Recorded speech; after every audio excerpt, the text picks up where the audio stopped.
Hello नमस्कार दोस्तों, आपका राधे एग्रो क्लासेस के ऑफिशियल यूट्यूब चैनल पर हार्दिक स्वागत है, अभिनंदन है। दोस्तों आज हम डिस्कस करने वाले हैं इंटीग्रेटेड पेस्ट मैनेजमेंट के बारे में। किसके बारे में डिस्कस करेंगे दोस्तों? आईपीएम के बारे में।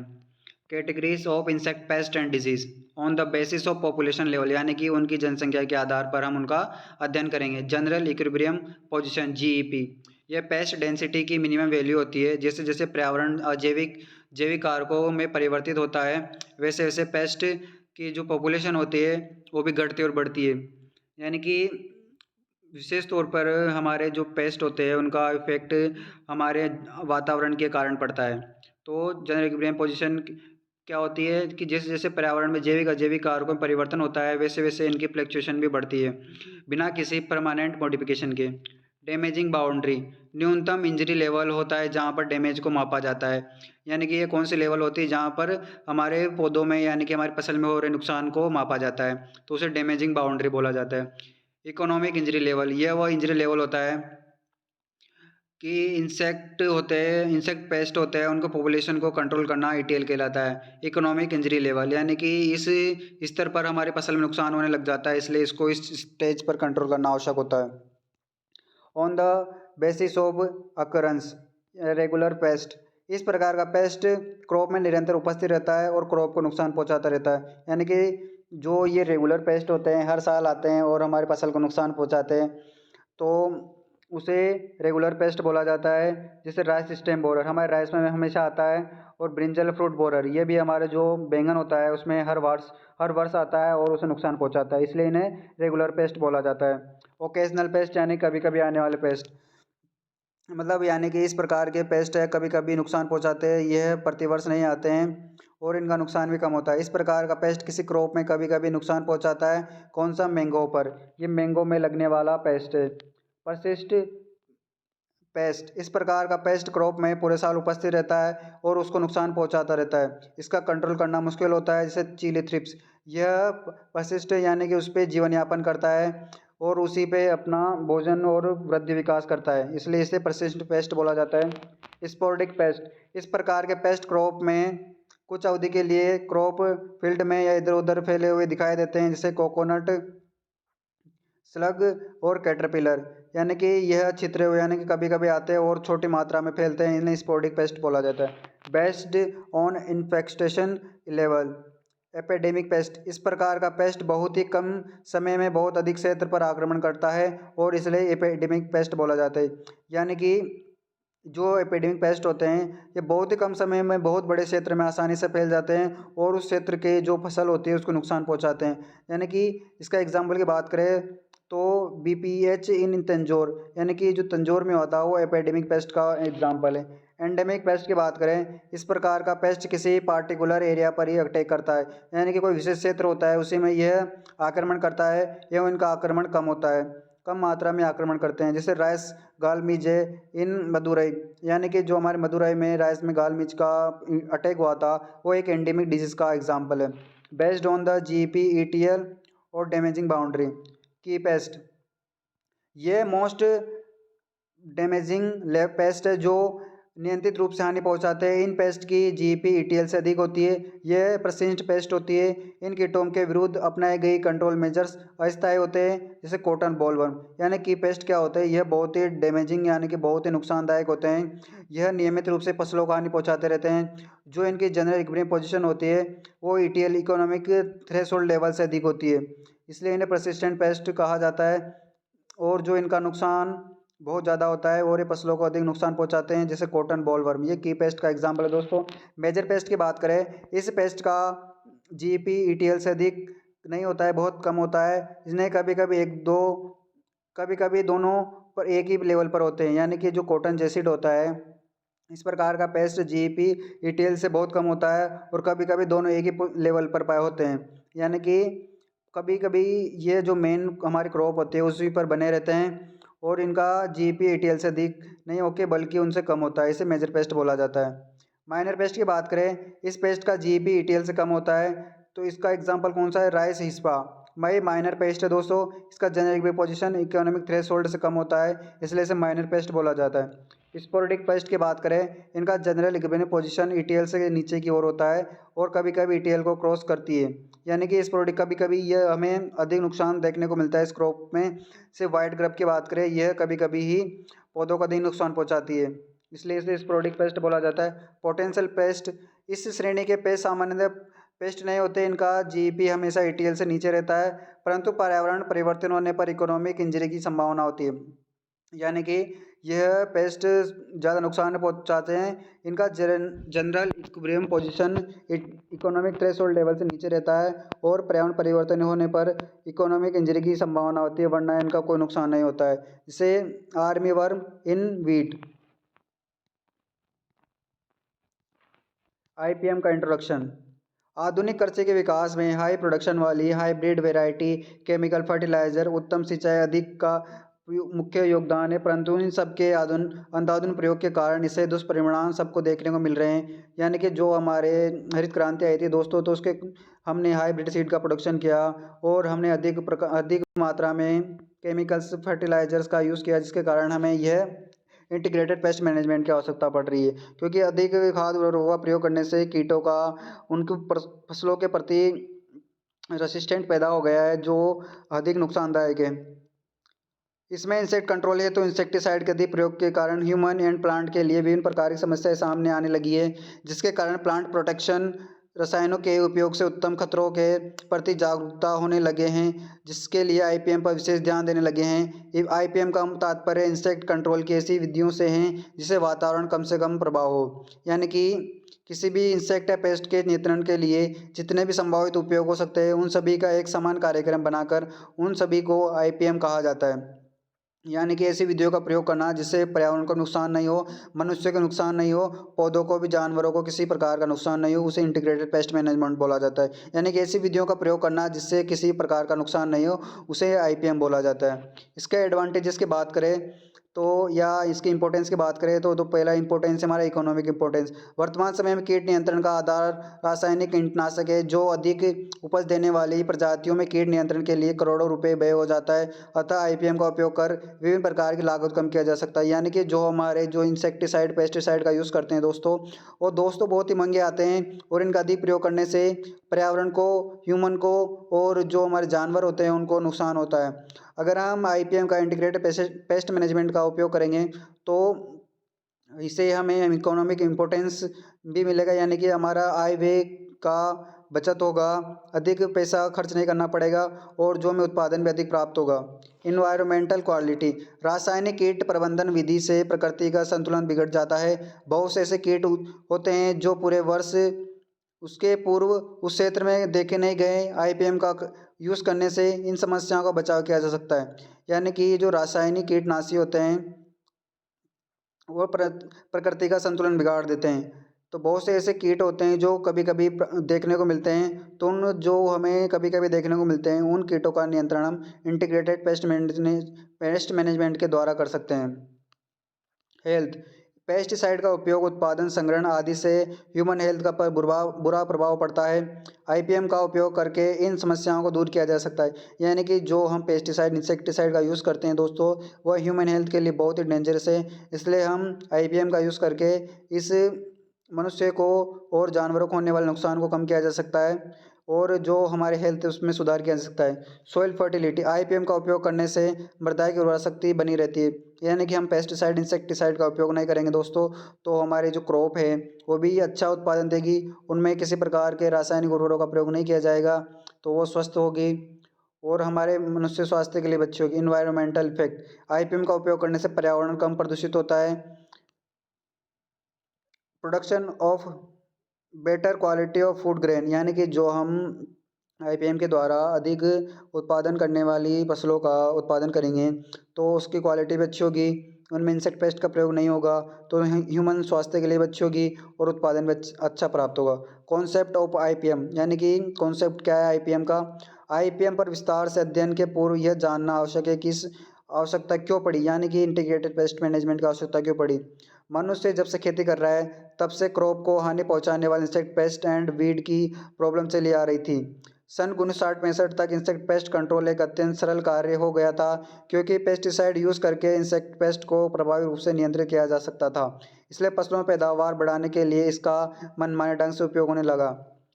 यानी कि दोस्तों 1960-65 के अंतर्गत हमारे यहाँ हरित क्रांति आई थी, उसमें हमने अधिक मात्रा में इंसेक्टिसाइड पेस्टिसाइड का उपयोग किया, इसलिए इन इंसेक्ट को कंट्रोल किया जा सकता था और इनकी मात्रा को कम किया जा सकता था। इन्हीं वर्षों में हरित क्रांति की शुरुआत हुई, जिससे अनेक फसलों की हाइब्रिड वैरायटी की खोज हुई, जिससे उत्पादन क्षमता आश्चर्यजनक रहा। मगर ये किस्में इंसेक्ट पेस्ट डिजीज प्रति अधिक सस्टेनेबल था, अतः इसके उत्पादन के लिए अत्यधिक मात्रा में chemical fertiliser, insecticide and fungicide का उपयोग होने लगा। सन 1960 के दशक में केमिकल का अंधाधुंध उपयोग होने रहा था तथा इसके प्रभावी परिणाम दिख रहे थे, परंतु इनके दुष्परिणाम सामने आते गए। दवाओं के अत्यधिक व अनुचित मात्रा में और अनुचित तरीकों के प्रयोग के कारण कई इंसेक्ट में इंसेक्टिसाइड दवाओं के प्रति प्रतिरोधक समाप्त हो गई। फलस्वरूप उन्हें पहले से अधिक मात्रा में दवाओं की आवश्यकता पड़ने लगी तथा कुछ इंसेक्टिसाइड पर दवाई पूरी तरह से निष्प्रभावी हो गई।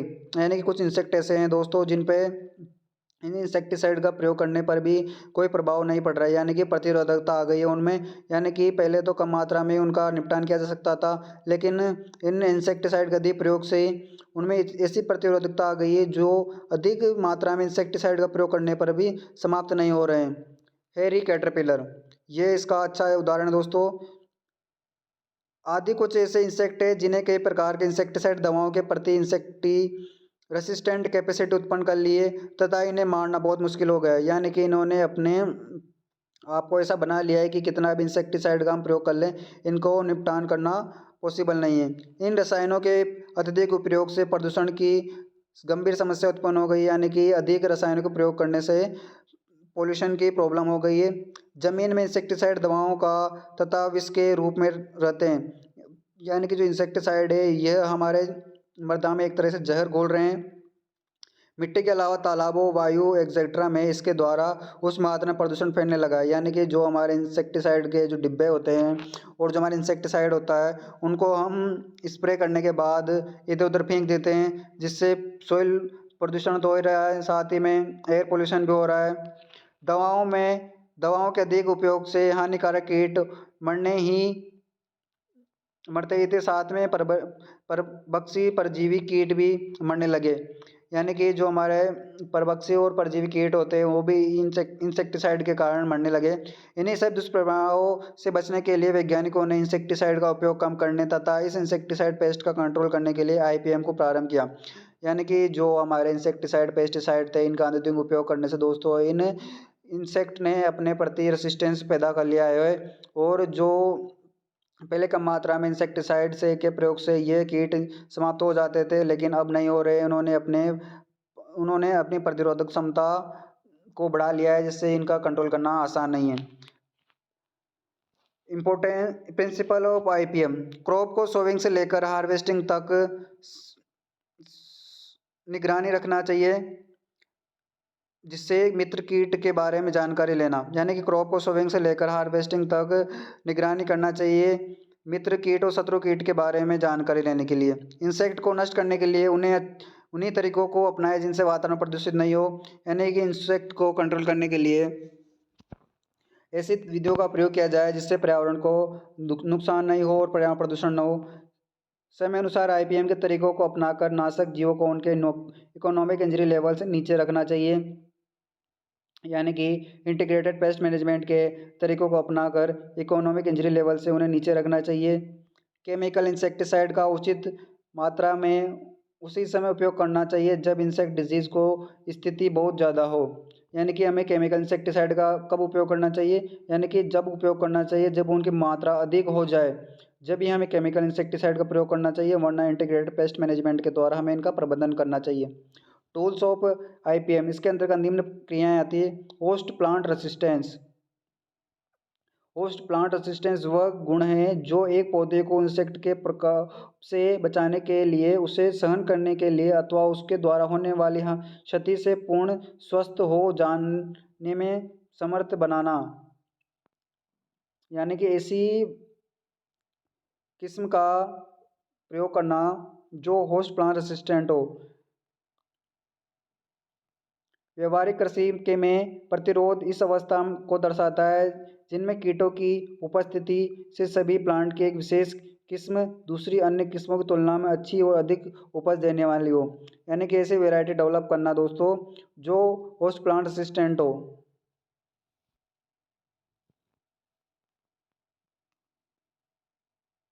इससे स्पष्ट होता है कि एक किस्मों द्वारा विशेष किस्मों द्वारा होने वाले हानि को सहन करने में दूसरी किस्मों की अपेक्षा सक्षम होती है। यानी कि ऐसी वैरायटी डेवलप करना जो इंसेक्ट पेस्ट रेसिस्टेंट हो दोस्तों, उन्हें कंट्रोल करना। कल्चरल कंट्रोल, इसमें निम्न क्रियाएं की जाती है। Change sowing time, crop rotation, dips जुताई यानी कि डीप जुताई करनी चाहिए समर में। मिक्स्ड क्रॉपिंग, गेहूं प्लस चना उगाना चाहिए। इरिगेशन, मैकेनिकल कंट्रोल, डिजीज को किसी यंत्र की सहायता से मारने की क्रिया इस कंट्रोल के अंतर्गत आती है। इसमें सभी क्रियाएं निम्न क्रियाएं की जाती है। यानी कि हमें दोस्तों इंसेक्ट को कंट्रोल करने के लिए हमें जो हमारा सोविंग टाइम है उसको चेंज करना चाहिए। यानी कि या तो सोविंग टाइम को हमें फसल बुआई यानी कि जो सोविंग का टाइम होता है जून जुलाई से पहले बुआई करनी चाहिए, अक्टूबर नवंबर से पहले बुआई करनी चाहिए या उसके बाद करनी चाहिए, ताकि जो जिस टाइम पर इंसेक्ट पेस्ट का अधिक प्रकोप होता है तो उसे कंट्रोल किया जा सकता है। जिससे हमारे सरसों होती है उसमें मोइले का प्रकोप होता है यानी कि एफिड का प्रकोप होता है, तो उसको हम समय से पूर्व से बुआई करके इसको कंट्रोल कर सकते हैं। क्रॉप रोटेशन यानी कि फसल को बदल बदल कर बोना, जिससे इन पेस्ट और इंसेक्टिसाइड का प्रयोग नहीं करना पड़े, यानी कि इन पेस्ट का ज़्यादा प्रकोप नहीं हो।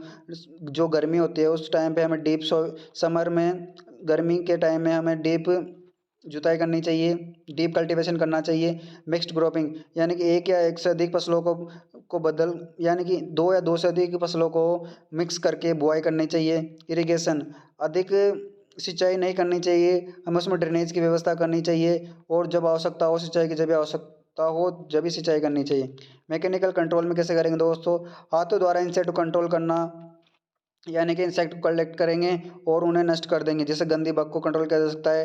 हैंड नेट, जेसिड और बग्स को इसके द्वारा कंट्रोल किया जा सकता है। मैकेनिकल बैरियर, इस विधि में इंसेक्ट को उनके भोजन तक न पहुंचने के लिए कुछ उपाय किए जाते हैं। पट्टी बांधना, इस विधि में पेड़ के तने के चारों ओर एक चिपचिपा पतली बांध देते हैं, पट्टी बांध देते हैं, जिससे रेंगकर चढ़ने वाले इंसेक्ट पेड़ों पर नहीं चढ़ पाते हैं, जिससे मैंगो और मिलीबग मैंगो मिलीबग होती है जो दोस्तों पेड़ों के तने की सहायता से ऊपर चढ़ जाती है। इसको पट्टी के द्वारा हम पट्टी बांध कर इसको समाप्त किया जा सकता है। यानी कि जो चिपचिपे जो ट्रैप्स होते हैं उसको पौधे के चारों ओर चिपचिपा टेप बांध देते हैं, जिससे इसमें रेंग कर चढ़ने वाले जो इंसेक्ट होते हैं वह इस पर चिपक कर मर जाते हैं।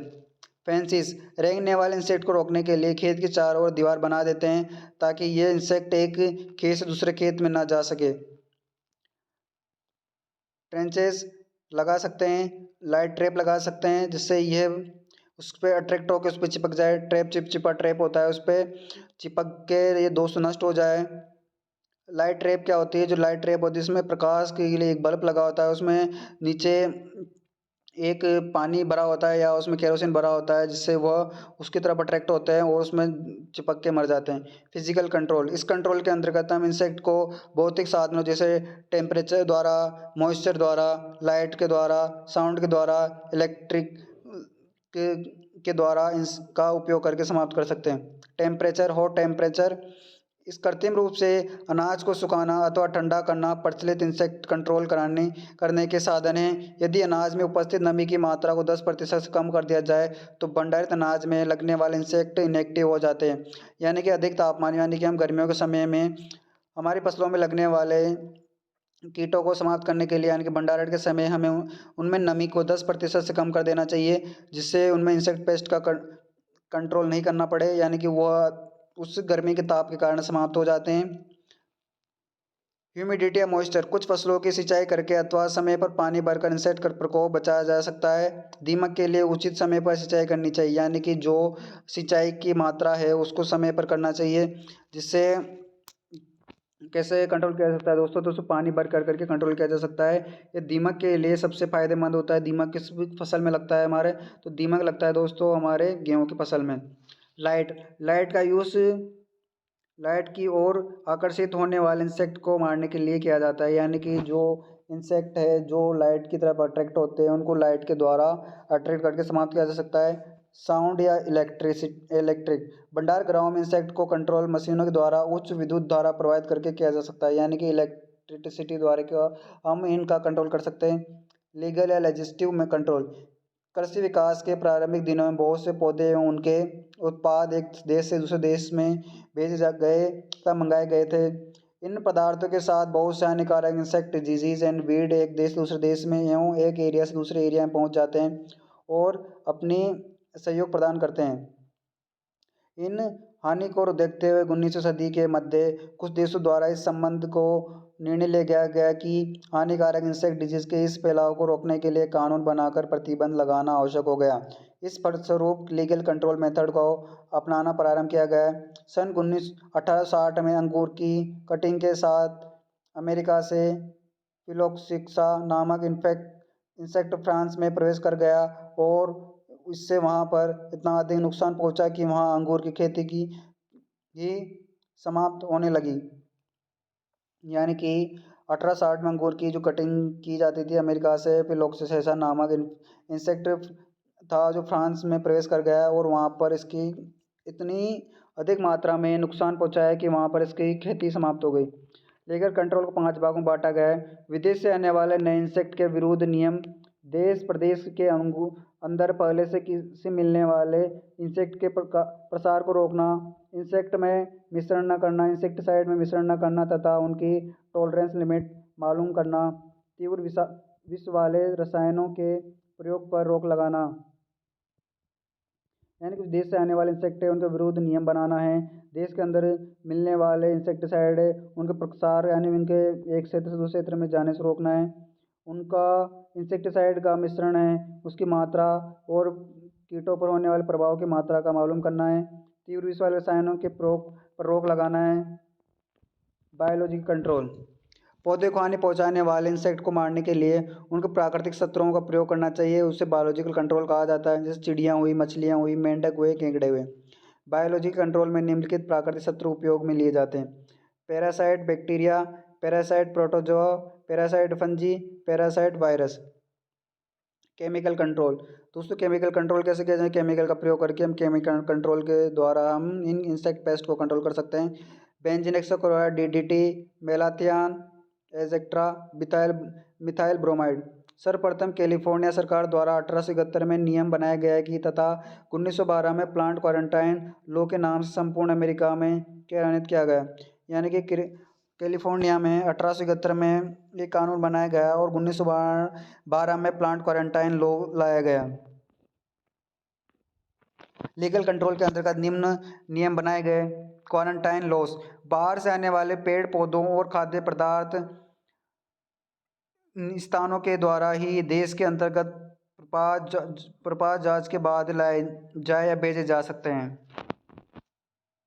यानी कि जो एक क्षेत्र से दूसरे क्षेत्र में जो हमारे पेड़ पौधे और खाद्य पदार्थ सामग्री थी भेजे जाते थे उनके संपूर्ण जांच होने के बाद में उनका उपयोग करना चाहिए था। हवाई अड्डे। अमृतसर, बम्बई, कोलकाता, मद्रास। समुद्री बंदरगाह। बम्बई, कलकत्ता, कोलसीन, Madras, Trivandrum. Law of insect पॉइजनम। मशीनों के मानकों में स्थिरता लाने के लिए भारतीय मानक संस्थान नई दिल्ली द्वारा हानिकारक प्रणाली नियंत्रण सेक्शनल कमेटी काम कर रही है। शुद्ध मानक वस्तुओं पर ISI का चिन्ह लगाया जाता है, यानी कि जो शुद्ध वस्तुएं होती हैं उन पर ISI का मार्क लगाया जाता है। इंसेक्टिसाइड दवाओं पर लग हुए लेवल पर उनकी तादाद, किस्म, प्रतिशत तथा उनके प्रयोग करने की विधि आदि को भी देखा जा सकता है कि किसी बात को गलत तो नहीं लिखा गया है और उसे बनाने वाली संस्था ने अपना पूरा पता नाम लिखा है या नहीं। यानी इंसेक्टिसाइड होते हैं उनकी किस्में, उनकी कितनी प्रतिशत मात्रा का उपयोग करनी है, उन पर जो जानकारी लिखी गई है वो सही है नहीं है, उनकी विशेष जांच करना चाहिए। आवश्यक सफाई नियम। हानिकारक प्रणाली नियंत्रण एक्ट नंबर 1 सन 1914 के अंतर्गत निम्न राज्यों ने इस कानून बनाया जिसके अंतर्गत एक राज्य के हानिकारक जीव दूसरे राज्य में प्रवेश न कर सके। हाउस फ्लाई को रोकने के लिए सफाई करना चाहिए। क्लासिफिकेशन ऑफ इंसेक्टिसाइड, इसको दोस्तों आप बुक से पढ़ लेना। निगरानी, पेस्ट सर्विलेंस और सर्वे सर्विलेंस। नाशक जीवों की स्थिति जानने के लिए यह आवश्यक है कि इकोसिस्टम की नाड़ी का ज्ञान रहे। इस उद्देश्य की प्राप्ति के लिए इकोसिस्टम पर निगरानी आवश्यक है। सर्विलेंस का अर्थ होता है सदैव या पहरा देना तथा उपस्थित जीवों का समय समय पर जानकारी लेते रहना। सर्वेक्षण की आवृत्ति प्राय नाशी कीटों के व्यवहार, फसल के स्वरूप और उपयोग में लाई जा रही परिचालित सस्य विधियों पर आधारित हो। किसी नाशक कीट की निगरानी के लिए आवश्यकताएं निम्नलिखित हैं। 3 आवश्यकताएं निम्नलिखित है। नाशक कीटों के लिए अनुकूलतम नमूना, नाशक कीटों में का मानचित्रण, पर्यावरण में उपस्थित प्रत्येक इकोसिस्टम प्रारूप का व्यवहार। सर्वेक्षण नाशक कीट के व्यवहार, मौसम, फसलों के स्वरूप तथा प्रचलित कल्चरल मेथड्स के बीच संबंध स्थापित करना। सर्वेक्षण के लिए आवश्यक है कि अनुसंधानात्मक हो, जिससे कि उस पर आधारित कार्य विधि प्रभावी सिद्ध हो सके। किसी प्रभावी कीट के लिए इंसेक्ट कंट्रोल मेथड का यूज कीट को अत्यधिक हानि पहुंचाने वाली अवस्था के समय करना चाहिए। नाशक कीट की अत्यधिक क्षति पहुंचाने वाली समस्या अवस्था का निर्धारण करना तथा योजनापूर्ण कार्य करना तथा इसके लिए आवश्यक है कि इकोसिस्टम के सभी घटकों का ज्ञान रहे और समय समय में नाशक कीटों की संख्याओं का नमूने लिए जा सके। ऑब्जेक्टिव ऑफ पेस्ट सर्विलेंस मौजूदा और नई कीट प्रजातियों की जानने के लिए किया जाता है। नाशक कीट की जनसंख्या और फसल के विभिन्न विकास चरण में हानि का आकलन करने के लिए किया जाता है, यानी कि उनकी प्रजातियों का पता लगाने के लिए किया जाता है, उनकी हानि का पता लगाने के लिए किया जाता है और कीट पर मौसम मानकों का प्रभाव तथा अध्ययन करने के लिए किया जाता है, यानी कि जो कीटों का मौसम पर पड़ने वाला प्रभाव का अध्ययन भी की सर्विलेंस के माध्यम से किया जाता है। बदलते कीट स्थिति का अध्ययन करने के लिए किया जाता है, यानी कि जो कीट होते हैं कितना प्रभाव प्रदर्शित कर रहे हैं, किस समय कर रहे हैं, इसका अध्ययन करने के लिए किया जाता है। प्राकृतिक दुश्मनों नेचुरल एनिमीज और कीटों पर उनके प्रभाव का अध्ययन करने के लिए किया जाता है। नए फसल पैटर्न किस्मों पर कीट का प्रभाव जानने के लिए किया जाता है। 3 basic component of paste surveillance कीट प्रजातियों घटनाओं का स्तर जानने के लिए, घटनाओं के कारण का नुकसान जानने के लिए, आर्थिक लाभ नियंत्रण प्रदान करने के लिए। Pest surveys can be grouped into following categories कीट सर्वेक्षण निम्नलिखित श्रेणी में किया गया है। क्वालिटेटिव सर्वे ये कीट प्रजातियों के संदर्भ की सूची प्रदान करता है, जिससे सामान्य प्रचुर मात्रा में और दुर्लभ उन्हें आमतौर पर उपद्रव की सीमाओं को समझने के लिए नव प्रारंभ कीटों के साथ नियोजित किया जाता है। इस सर्वेक्षण को ज़्यादातर अंतर्राष्ट्रीय सीमाओं पर अपनाया जाता है, जहाँ कृषि वस्तुओं का निरीक्षण किसी भी नई प्रजाति पर आक्रमण करने से बचने के लिए किया जाता है। क्वांटिटेटिव सर्वे कीटों की जनसंख्या को बताती है। यह प्रजाति की हानिकारक क्षमता पर जानकारी प्रदान करता है और भविष्य में पॉपुलेशन के समझाने की भविष्यवाणी के लिए उपयोग किया जा सकता है। यह सर्वेक्षण किसानों द्वारा कीटों के लिए नियंत्रण उपयोग को अपनाने के लिए निर्णय लेने के आधार पर किया जाता है। इनफिक्स्ड प्लॉट सर्वे निश्चित प्लॉट सर्वे में कीटों के कारण होने वाली क्षति का मूल्यांकन क्षेत्रों में चुने गए एक निश्चित प्लॉट से किया जाता है। किसी विशेष क्षेत्र में एक ही निश्चित प्लॉट से सोविंग से हार्वेस्टिंग का डाटा नियंत्रित रूप से लिया जाता है और दर्ज किया जाता है। रैपिड ड्रॉविंग सर्वे इस विधि में शॉर्ट टाइम में यादृच्छिक रूप से सिलेक्टेड स्पॉट से पेस्ट पॉपुलेशन का सर्वेक्षण किया जाता है।